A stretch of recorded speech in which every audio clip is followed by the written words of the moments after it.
All right, good morning, everyone. Today is Tuesday, August 25th, and it is 8:30 a.m.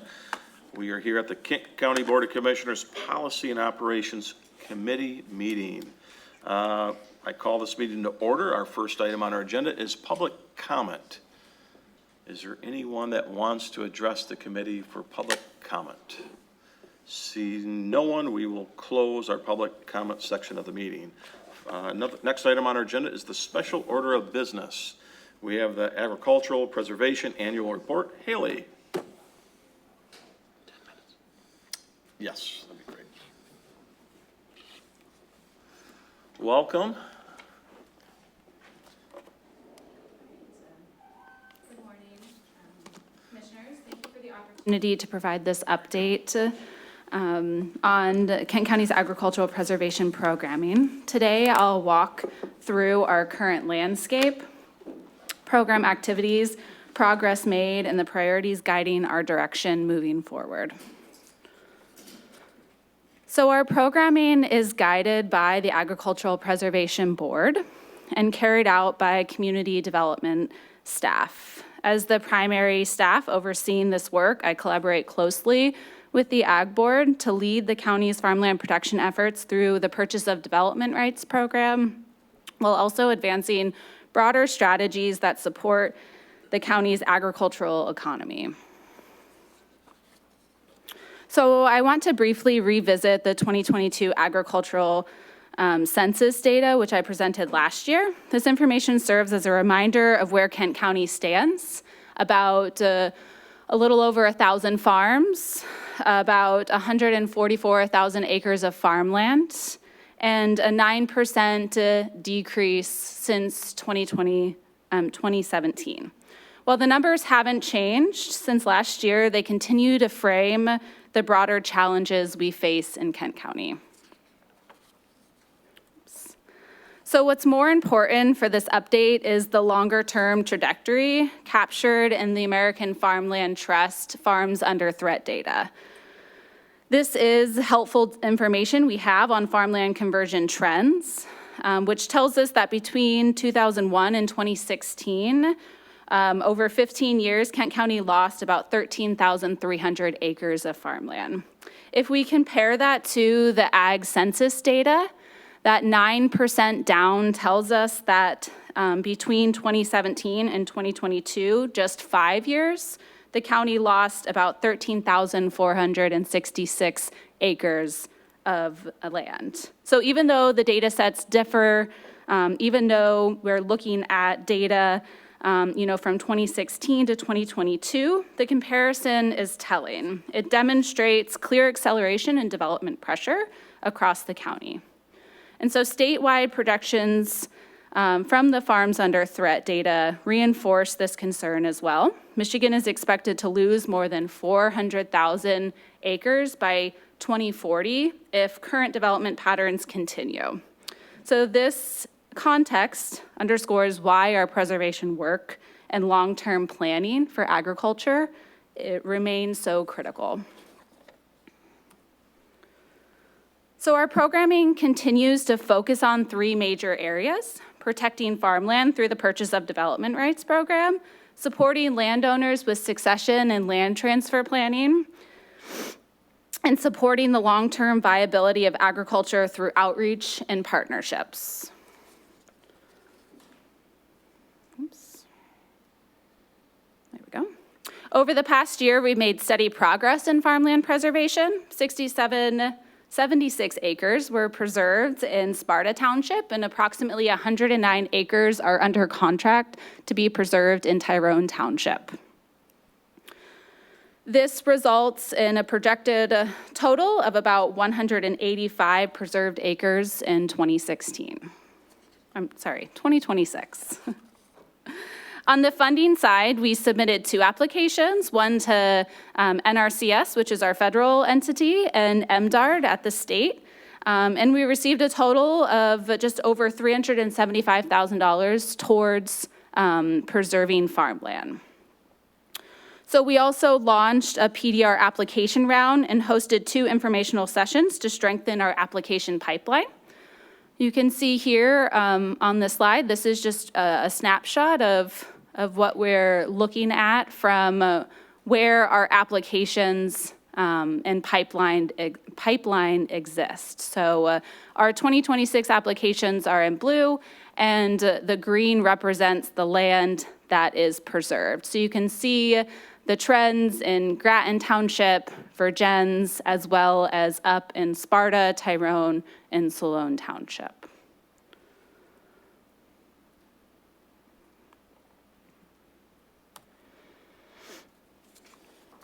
So we continue to prioritize community engagement and public awareness. This includes participation in events like Farming Forward workshops. So this is funded through the American Farmland Trust Land Transfer Navigator Grant, and we partner with Ottawa County to host Farming Forward workshops. These workshops focus on land access, succession planning, and agricultural easements. More than 30 landowners and stakeholders participated so far this year, and several have requested follow-up materials and conversations about the land that they own. These sessions help build landowner readiness for long-term preservation decisions.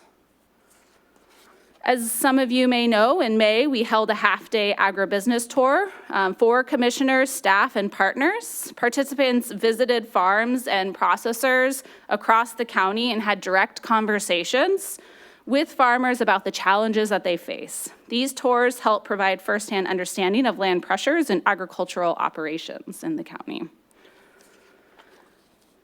This year, we did something new, and we presented to the Kent County Association of Assessing Officers. This update was information on preserved parcels, and we discussed how preservation impacts our local communities. The presentation generated strong interest in understanding these preservation tools, and we will work to do this on an annual basis to make sure that we're bridging the gap in understanding with the county and our local partners. In June, we hosted Culver's Share Night again at 10 locations across Kent County. This is where 10% of the sales were donated to the program. Turnout was strong again. Many visitors noted attending specifically for the event. We had Ag Board members volunteer at multiple locations, and these events really help increase awareness of farmland lost and strengthen public support for our preservation efforts. The Agricultural Preservation Board strategic goals and objectives guide our work and help focus our efforts. They outline where the program is headed and clarify the priorities that shape both our immediate action and long-term direction. So when we look at our near-term priorities for 2026, we are focused on closing out those pending easements, expanding landowner outreach, strengthening our funding partnerships, and advancing the board's strategic initiatives. We also look ahead, and our work continues to focus on building long-term agricultural resilience in Kent County. We remain committed to strengthening preservation tools, supporting farmland viability, and improving coordination among our partners. Our broader efforts emphasize clear communication, landowner engagement, and aligning resources to ensure agriculture remains a strong part of the county's landscape and economy. Farmland loss, we know, is ongoing, and continued investment is essential. A diversified approach helps us reach more landowners and protect more farmland, and the strategic direction set by the Agricultural Preservation Board guides that work. Together, we're positioning the program to respond to emerging challenges and support agriculture for the long term. Thank you, and I'm happy to take any questions. Great, thank you, Haley. Appreciate it. Commissioners, any comments or questions? Commissioner Morris. Thank you, Chair. Thank you, Haley. Great job. Thank you. I'm really pleased to be able to sit on this committee. We've done a lot of work on the strategic plan over the last several months to, I don't know, a year and a half, I guess. We adopted it 6 months ago, maybe. Yeah, Does that I sound believe right? I don't so. know, time flies, I Yeah. guess. Something that I think is really important to keep in mind is the succession planning component of it. I mean, it's, as you can see by that map, and maybe it's important to pull that back up, Yeah. the map of the county, you know, it's not appropriate or expected that the government is going to own all this farmland at the end of it, right? We're not going to suddenly own just hundreds and hundreds of acres. You can see by the speckles on the map. There's never gonna be a point where we, the government, own all this, and by we, I don't mean Kent County, but just that the government's not gonna buy all this farmland. So the fact that the Kent County Preservation Group is working to connect new business owners and the retiring business owners, that succession planning is so vital, right? You saw by that other picture, by the age of some of those growers or farmland owners, they're looking to retire. And so if we can connect or work through some of the programs that Haley's been working through, some of those new business folks, it's hard, it's expensive to get into that business. It's, so if we can work through some of the programs, that's what this committee does. Also, not just simply hand out money to buy property. There's a lot more. We breezed through that strategic plan, some of the colored pieces of, on that spreadsheet looking thing. It's more than just, oh, who wants money, you get money. I mean, it's really important to really go through that strategic plan and look at what's in there. So bravo to the work. I know it because we lived through it. We have a meeting tomorrow. I mean, we go through it really in depth, but it's a lot more. It's about convening the various groups and the trickle down effect. It's not just that simple landowner and what they do.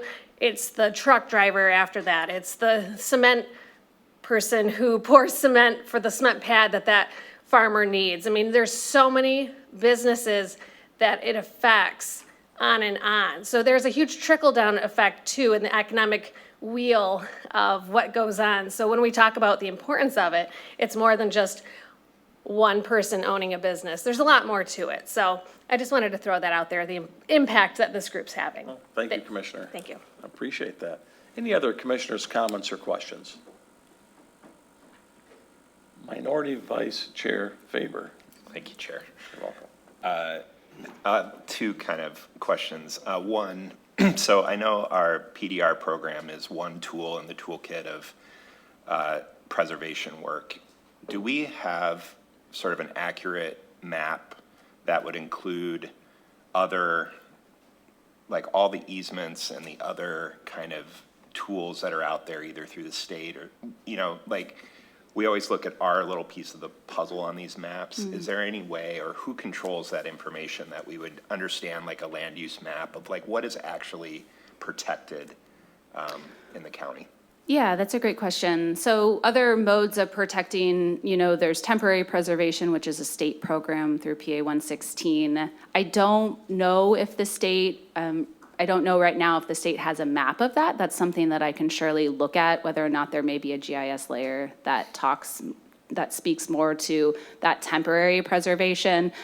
This map up on the screen also doesn't show state easements, because prior to a few years ago, the state also purchased conservation easements. So there's certainly some work that we could do to this map to better showcase all of the land that's protected. I'm happy to work on that and share that with the commissioners. That would be great. I think, it kind of goes back to discussions a couple months ago around facilities, like what do we own as the county out there too? And it feels like, this is the danger of having a geography major on your board, is I really like GIS and maps. And so, like, to really understand, there's the ag preservation piece, but then there's also kind of this conservation, open space, and that's a broader, like, how are we kind of protecting and then and kind of seeing a more holistic view of that. So I'd be really curious in that piece of it. And then I brought this up with the MSU extension as well. The danger of taking us on these tours is we get little glimpses into conversations. And one of those was a couple years ago talking with the Ed Dunnebeck and girls and talking about agritourism and some of the challenges that we're facing. There have been a couple articles, most recently in Bound Township, around a winery that really struggled through the process of getting their tasting room and sort of the back and forth between what is available through right to farm and how that may or may not kind of conflict with local township zoning and ordinances. And there appears to still be a lot of gray area between local township and state. And I'd really be curious, and I'm hoping maybe it's something that even Ag Preservation would want to pick up with MSU, like just a briefing or a white paper on what exists today. I know the state looked at this at like a decade ago, and actually got into a spot where they had some proposed ordinance language that locals could sort of bring into their code if they wanted to, but I don't know. And then there was some talk about actually an agritourism bill to define it at the state level to kind of supersede what the locals, but it still feels really gray. And so I'd love to this year have a little more clarity and then talk about, is there any role for us at the county to enter into that space, or is it just not our lane at all? It just seems like, especially in these townships and areas that are coming under pressure, but on that urban edge, it might be a really effective tool to help them. So I'll pause there unless you have some comments. Thank you for the feedback. All right, any other commissioner? Commissioner Hennessy. I'm impressed with the range of work you're doing with succession, land transfer, educating assessors. One thing that I was wondering about was whether you work as townships begin their own zoning reviews, if you're working with them, and if there's ever at that local level any consideration for using transfer of development rights type of policies as they rework and develop these new zoning. Yeah, sure. So we are happy to work with local units that would like to invite us into that space. Because planning happens at the local level, it's not something that we necessarily will go into. I think we have to approach that in a delicate manner. And so I think that there are some broader conversations that are happening in communities around, how do you just plan for development? How do you plan for, agriculture and green space? So I think that those conversations are happening. There might be some more opportunities to dive into that and provide a little bit more from a resource perspective. And that is something that is included in the strategic plan that the Ag Board has outlined. How do we provide tools and resources around, zoning and planning for local units? So that's something that I can continue to update the commissioners on as we do that work. And I apologize because I think that there was one more piece to that question that I may have forgotten. Well, I was asking transfer of development rights. Yes, transfer of development rights, thank you. So there are some townships that are looking at what other tools are available, and transfer of development rights has come up, but there are not any townships that have implemented transfer of development rights at this time. But I imagine that those conversations may continue on. Does that answer your question? It at least, shows an acknowledgement, a recognition that this is another tool that we can Yes. continue to work with and to develop and to just think about. It is a sensitive topic. Yes, thank you. Commissioner Steck. Thank you, Chair. So full disclosure, I live in the city of Walker and am surrounded by orchards. So I feel like in some sense I'm on the front lines of this battle between the needs and demands to preserve and protect our agricultural land, at the same time meet the needs for housing. And those just conflict with each other, at least in my community, on a regular basis. But anyways, thank you for the work that you do. Thank you for bringing our attention to our needs to be very sensitive about how we preserve and protect land that once it converts, it doesn't go back. But I'm wondering, in the process of our loss in Kent County, which is an agricultural county, what sector have we lost the most acreage? Is it the orchard sector? Is it the tillable section? What have we lost primarily?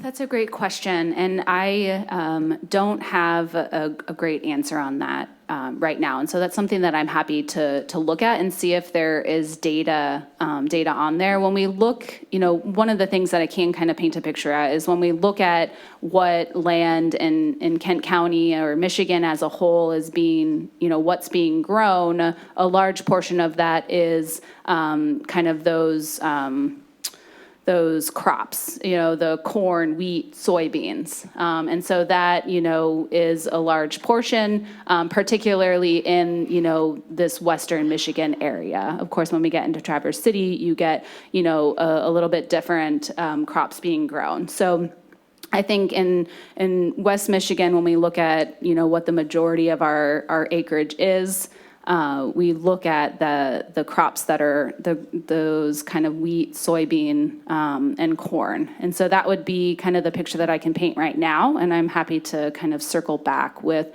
additional data that's out there around that. So it strikes me, and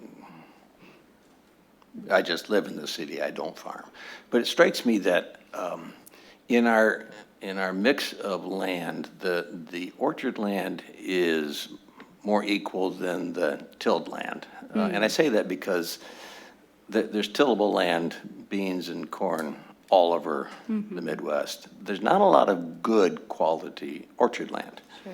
Do we prioritize principally preserving the orchard land above the tillable land? So the way that when it comes to the way that applications are scored and ranked right now, we don't take into consideration specifically whether something is orchard or tillable land. What we take into consideration are prime and unique soils, which also, is land surrounded by other protected land, is there road frontage, and things like that. So right now, we're not taking into consideration what is necessarily being grown on the land. Okay. So, am I allowed a third one? Okay. So I know that the battle to preserve the farmland, particularly through the acquisition of the development side of that, so it retains its agricultural use. It is a battle that seems like you're doing a small little amount in a huge movement, right? I mean, this is just a huge issue.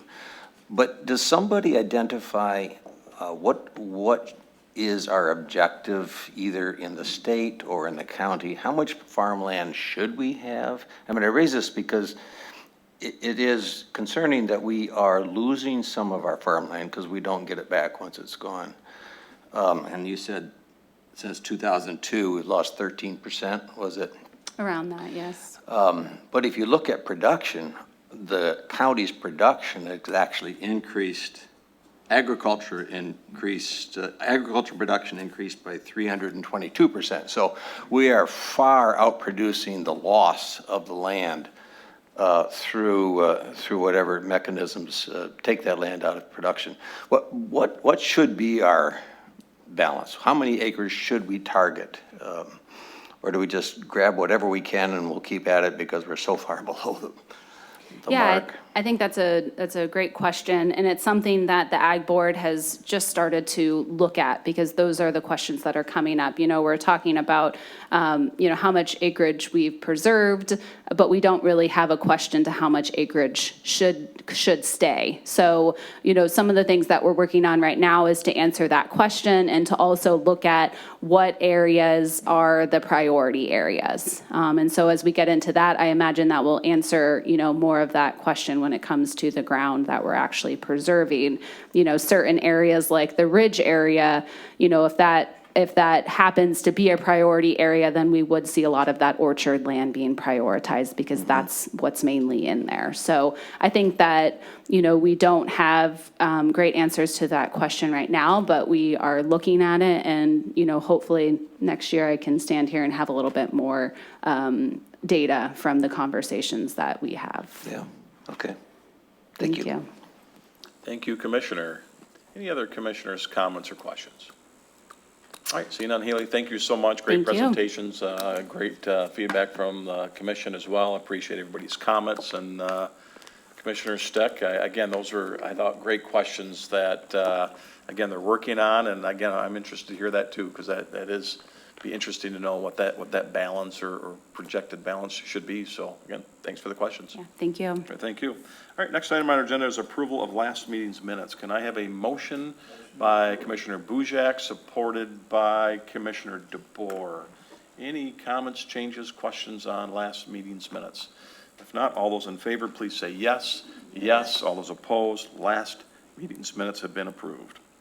We have two items on our action items today. Our first item is brought to us by the board office, the Kent County Community Action Advisory Governing Board appointment. Can I have a motion and support, please?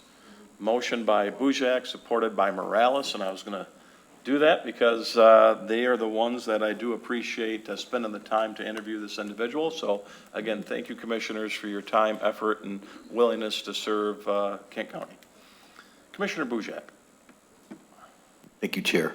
I think it's important to note that all candidates that applied were very, very qualified and very worthy of the role that they wanted to participate in.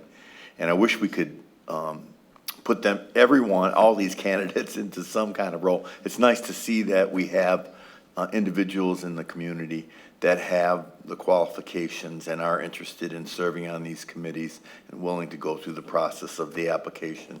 So unfortunately, we can only pick one, and we did recommend Hillary as the candidate.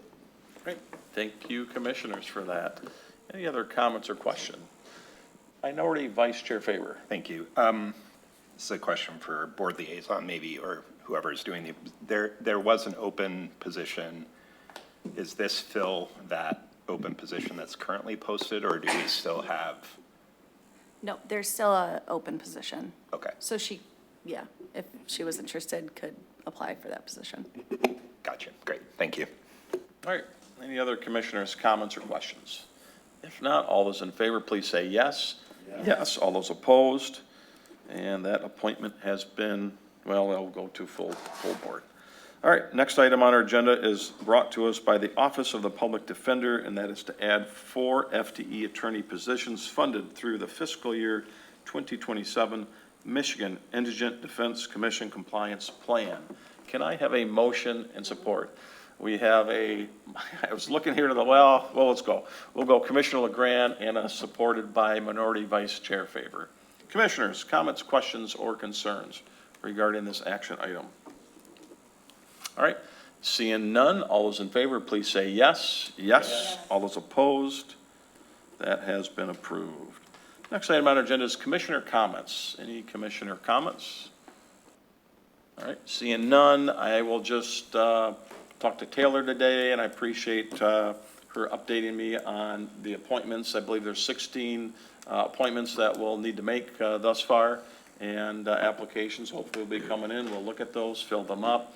I think we filled up some long-time positions that currently or didn't have people in them before. So again, appreciate those folks' willingness to serve Kent County. So commissioners, we will have a little work ahead of us. Again, Taylor's been doing an incredible job making it very convenient and easy for commissioners that we don't have to come in downtown. So again, I do appreciate her help in keeping us on track on that. So again, thank you.